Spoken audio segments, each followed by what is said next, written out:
No, Petey. This is not the update that I wanted to go out there and provide you today. But we have some very interesting talking points that have been recently brought up about Vancouver Canucks $11.6 million forward Elias Pettersson. Now, I'll be upfront and honest right here. I'm recording this audio on the night of Friday, March 20th. The Canucks did not have their Saturday night game just yet. So, if Pettersson ended up getting a hat trick or something yesterday, then I guess I didn't see it yet. And that can totally change the way that we can talk about this.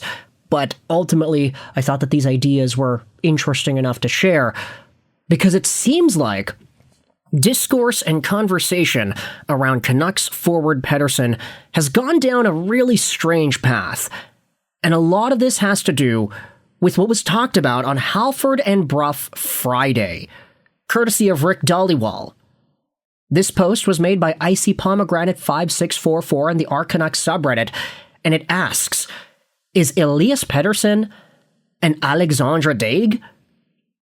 In it, the post uses a Vancouver Canucks News Summaries summary of the Halford and Brough episode from Friday morning, wherein Rick Dhaliwal agrees with Halford and Brough that they have heard from multiple sources from within the organization that Elias Pettersson supposedly does not love hockey as much as he should.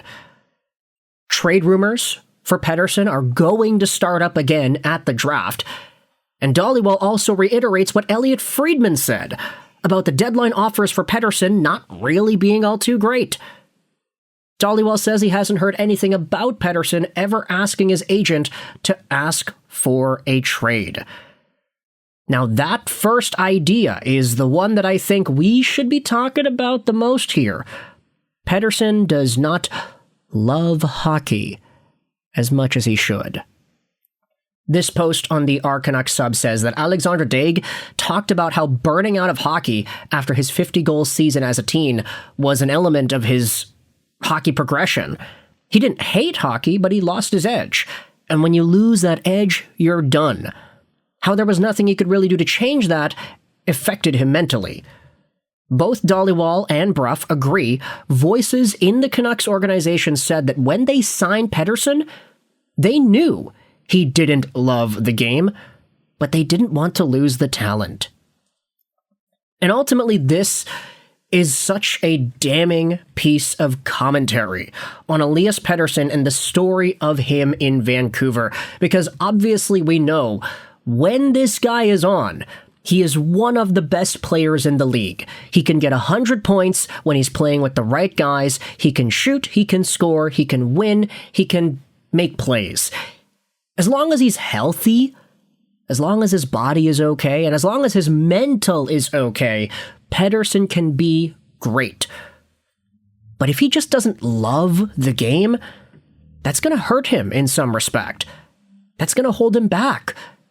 We had made a video yesterday talking about Gavin McKenna, and we brought up the idea of superstar players who are absolutely obsessed with hockey.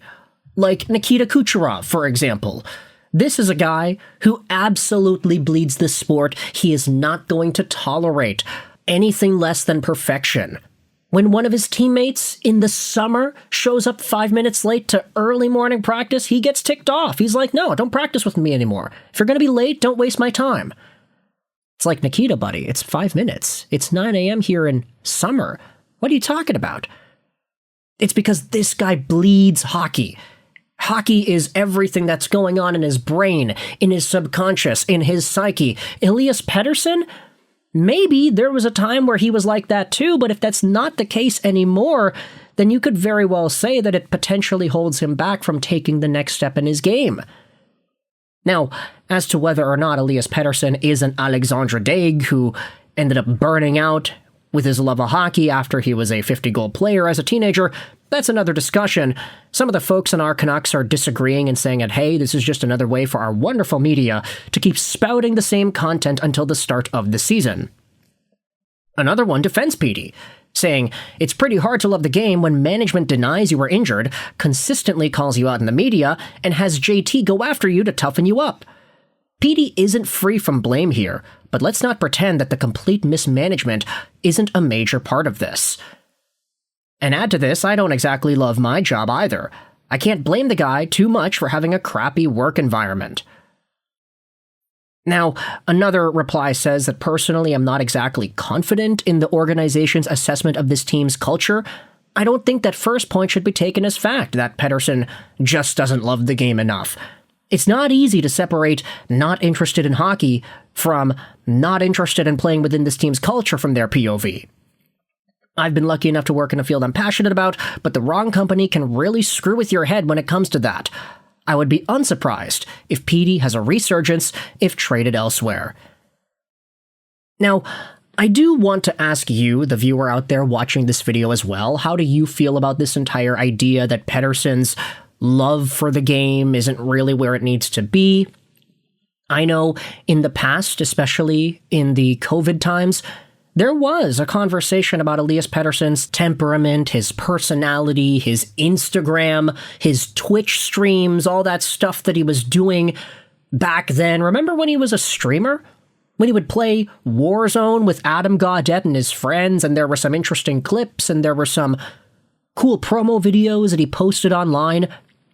Pettersson always aspired to be more than just a hockey player per se. Because this guy was in the midst of doing a lot of things socially.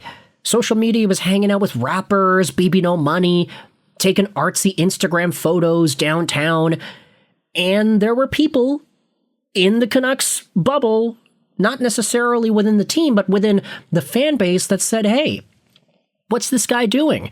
He's going out there focusing too much on the social media game rather than the game that he gets paid to play for a living.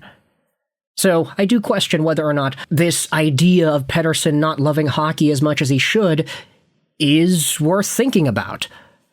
Another reply says if they really thought that Petey's heart wasn't in it anymore, why didn't they trade him to Carolina when they had the chance? The scuttlebutt is that the organization was divided, but Rutherford pushed for the contract. Not everybody was on board with it. And that does seem to check out. Doesn't seem like it was a unanimous, okay, we got to keep the guy, even when the Canucks were really good back in 2024. And when Pettersson was in the first half of a really great season.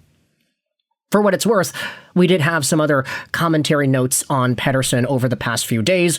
Bruce Boudreau came on to Donnie and Dolly on Friday, said that, hey, we used to tell him to shoot all the time. And then you had Elliot Friedman speaking on Donnie and Dolly as well.